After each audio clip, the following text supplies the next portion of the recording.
Get my good side here. Doug Schwartz, 237 Overlook Drive. I was one of those councilmen back in 2003 when this ordinance was supported by council and passed by council. And I guess today I'm going to be in my role of John Benacassa to give you a little history, which John always did very well. In 2002, when the discussion about changing the zoning came up, one of the requirements is to do a land use study. And a committee was formed, and being on council, I was one of the people that sit on the land use committee. And over the period of 4 years, there were 18 meetings by the land use committee to bring it to a position where it'd be considered by the board and considered by council.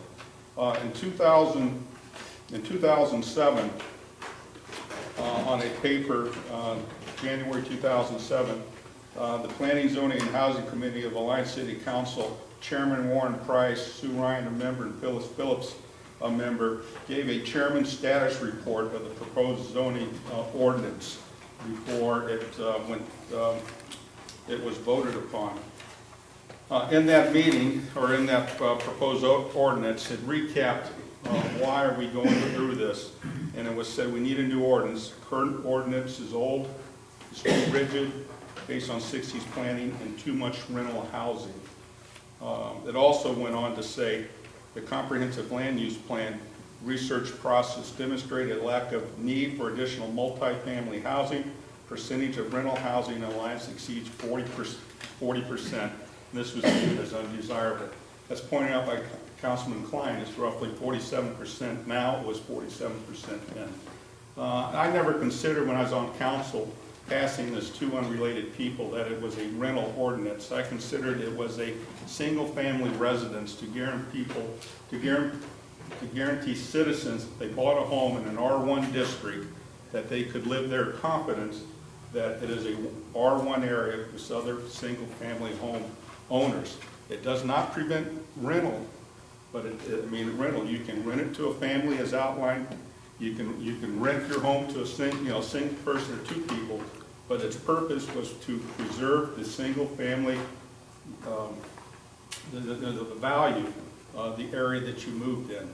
And so I think what had happened in 2003, as far as the ordinance being passed then, and then the zoning code totally being changed in 2007, that these were steps in the right direction for the city.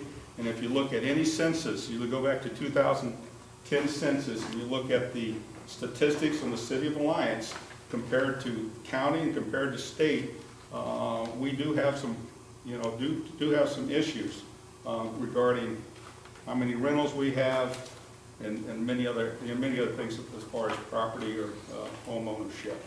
So I'm in favor that the council continues this from the work of previous councils and previous members of the community. So thank you.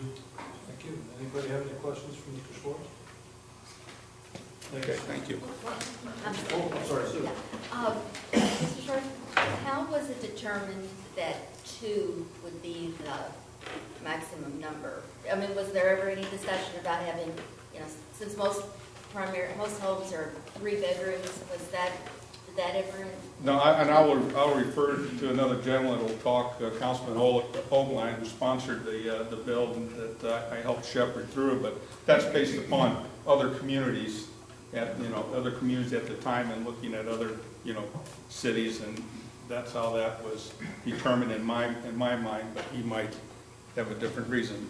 Am I throwing you under the bus there, Mike, as far as that? Okay. So, but that's what I remember, doing the research on that.